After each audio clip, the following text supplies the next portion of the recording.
Welcome to the podcast series during Retail Media Summit UK. We are coming from you live from the event, and the podcast is brought to you by Kevel. I'm your host, Collin Colburn from the IAB, and in this series we're going to be sitting down with some of the industry's most forward-thinking leaders to unpack where commerce media is headed next. Today I have Ben Foulkes from Kevel with me. Ben, thank you for joining. We're going to be zooming out to look at one of the most profound shifts shaping the future of commerce, the rise of AI agents, and what that means for retail media. As AI companions become more trusted advisors to shoppers and begin to make decisions on their behalf, retailers are going to face an existential challenge. How do they stay relevant when discovery shifts from their sites to somewhere else? And we're going to unpack that and talk more. Ben, you have over 15 years in digital media, including roles at Epsilon and Publicis, and you've worked with some of the biggest brands like Tesco and John Lewis. So you have a really unique perspective, I think, and we're going to talk about what commerce might look like when AI agents are in the mainstream. Looking forward to it.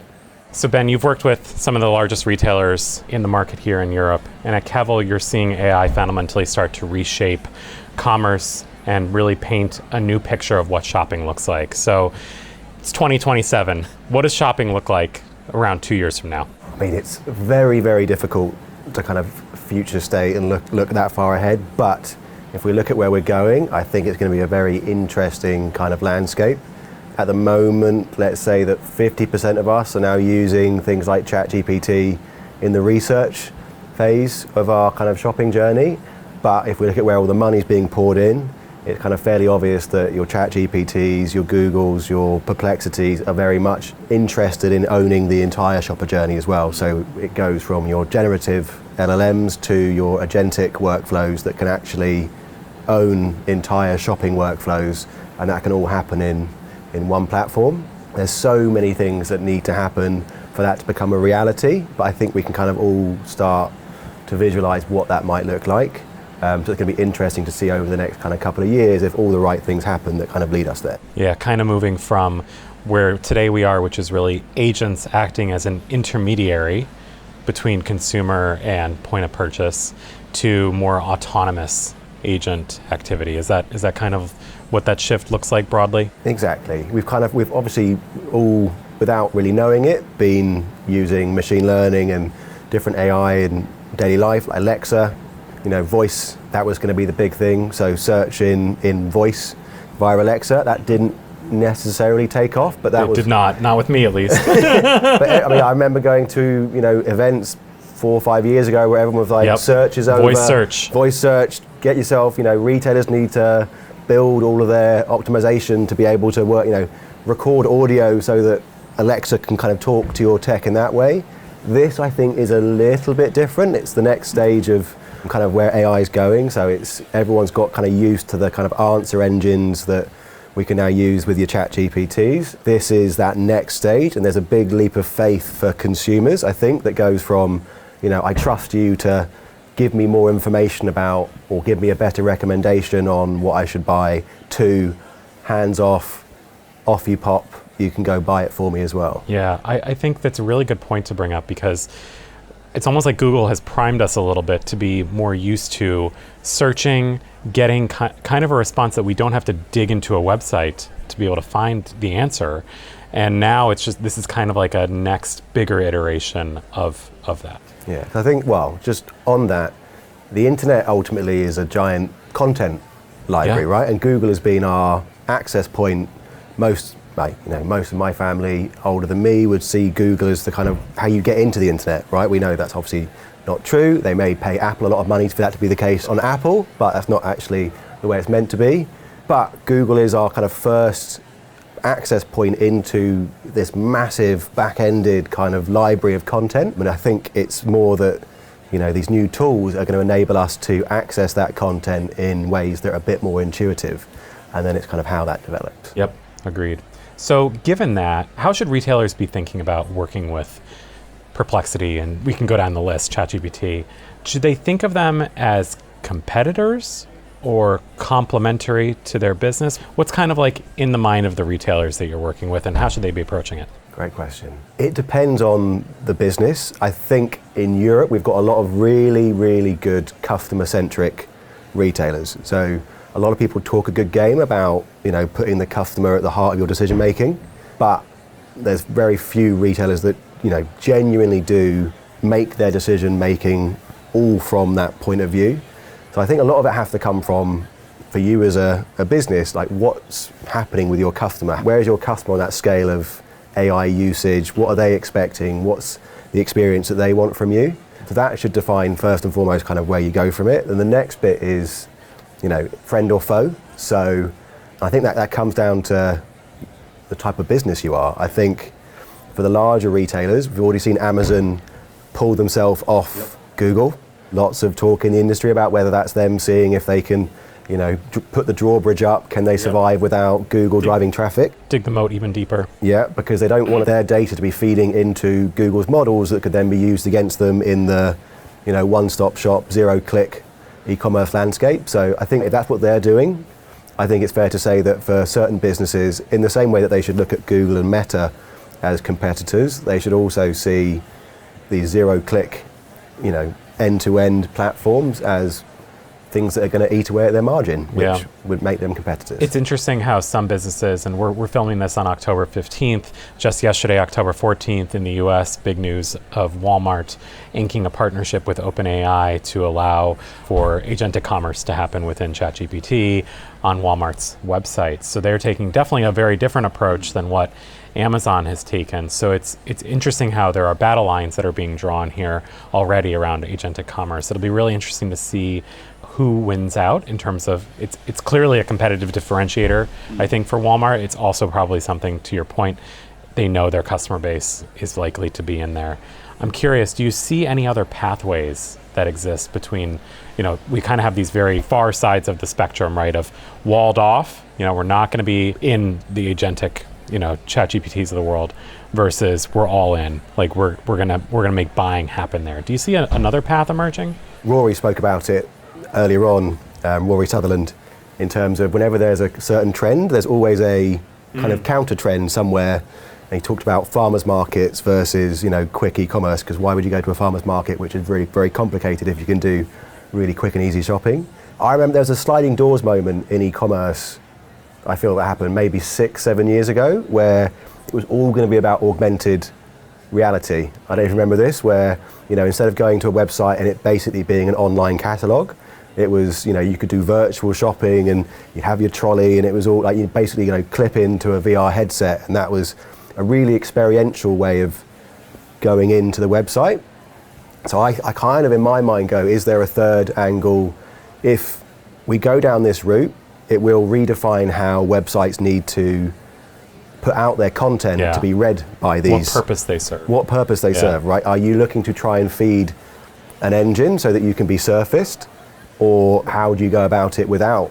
Because if that becomes the way that the internet is kind of filofaxed, then you need to make sure you're findable. Or, for me, it's, if we look at some of the in-store retailers, how do we create more experiential, interesting, attention-focused platforms that are more visual? If we look at Meta, TikTok, Pinterest, these are all highly visual platforms that are designed to keep us coming back and keep us in the platforms, whereas websites that a lot of grocers and retailers have built out that are kind of see customers a little bit like a hot potato, where you've got to get them through to the basket as quickly as possible. So that's where I think there could be kind of interesting new development. Yeah.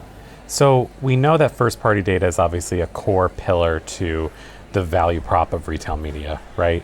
In this more AI-driven world, and if you take the Walmarts or the Instacarts of the world as an example of opening up the buying into other LLMs, what does that do to their first-party data?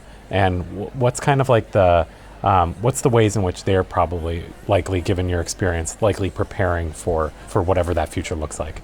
I would love to have been a fly on the wall in the room with, the DPO, data privacy kind of team, Walmart, OpenAI, when someone's going, I've got this idea, we'll let OpenAI train itself on our data. Having worked in ID for digital, I know how sensitive some of those conversations can be.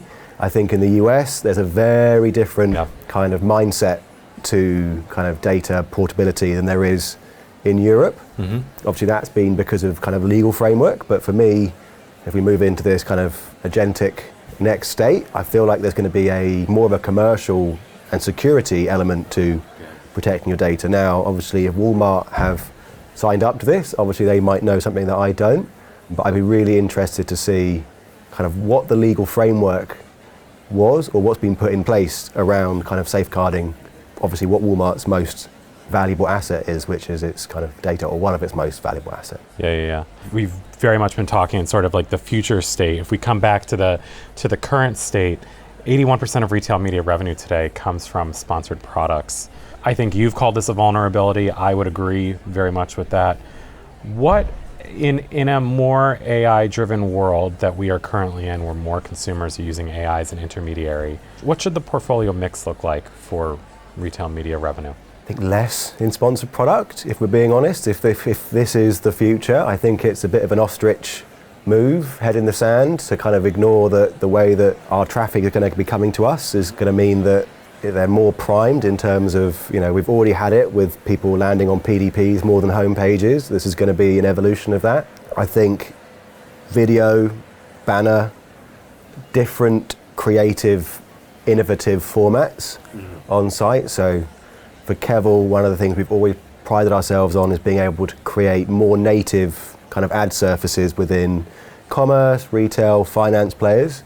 Obviously sponsored product is very valuable, but by creating more interesting formats that brands can then use to kind of get in front of consumers is going to be important to divesting. Yeah. You've then got obviously off-site, so moving into out of your own platform. Amazon have got a head start because, taken over Prime, ready-made connected TV, so they're winning on both sides there. But I think I'd be interested to see retailers looking at off-site in terms of building partnerships with other premium kind of either utility publishers or other premium content as well. Yeah.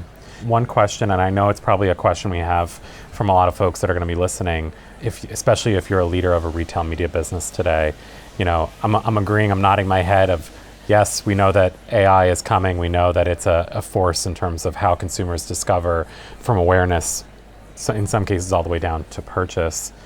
If I'm a leader in one of those retail media businesses, what's one or two things that I should be doing today to prepare for the future that we spoke about before? A lot of it is back to the basics. If I think in store, everything that happens in store in the physical world is something that has still not quite been kind of tapped into, right? So I think anyone who's seen Meta's launch of the new kind of AI glasses, that for me is the first kind of window into digital, trying to get access to the physical realm. Yeah. I don't think the demo went great. So I think, that's where you've got strength. That's where you have a competitive advantage. So it's how do you build a moat around that? How do you make the most of that? I think anyone, for example, again, in the US, loyalty is everywhere. People love having loyalty cards. In Europe, everyone's a little bit more cynical and skeptical. The grocers have done great work, but I think any retailer with a store that's got kind of less than 20% in loyalty card usage or take up of their in-store transaction is wasting an opportunity to understand their audience, but also to protect and moat around that in-store business. So that's one of my number ones. Yeah, the physical store, if, Amazon has a unique position in the market where they're able to do a more walled off approach. Everyone else, the ability to moat is actually the physical brick and mortar, right? Because that is where AI, I believe, does not have currently, and even in the midterm, have as much influence in terms of the shopping or buying behavior as it does online. And grocery, for instance, still 80% plus of sales in grocery are still in the store. So that is, I think, a great point of unique differentiation. And the second one, so that being big, is the distribution. So if we look at agentic platforms as competition, they still need to get the product to someone, right? So I think Bowl.com are a great example of a kind of a marketplace where Amazon themselves weren't able to kind of get into the Dutch market because Bowl had just worked out and had distribution sorted. Obviously, in other markets, Amazon came in, built its warehouses, built its distribution networks, and that helped them to come in and create that moat for themselves. But there are lots of other kind of areas and spaces where businesses have that capability in and around, distribution that this kind of new wave of tech won't have. And I think if you look at Amazon with their Whole Foods experiment, which they've now reined back in the UK, a lot of that came down to not being able to distribute in a way that the grocers in the UK kind of, know like the back of their hands. Yeah, so that's a huge something they've been doing for eons. Centuries. Yeah. Well, Ben, this is an awesome conversation. I think really 3 key takeaways. 1, the move from agent being intermediary to more autonomous commerce happening in the next 2 years, I think was a great call out. 2 is that there are different approaches being taken from a more walled off to a more open approach from retailers today, and it's going to be very interesting to see which approach wins out. And then 3rd, using the store and distribution as kind of key differentiators if you are a big brick and mortar retailer out there. Ben, it was awesome. Thank you for your time. Thank you very much.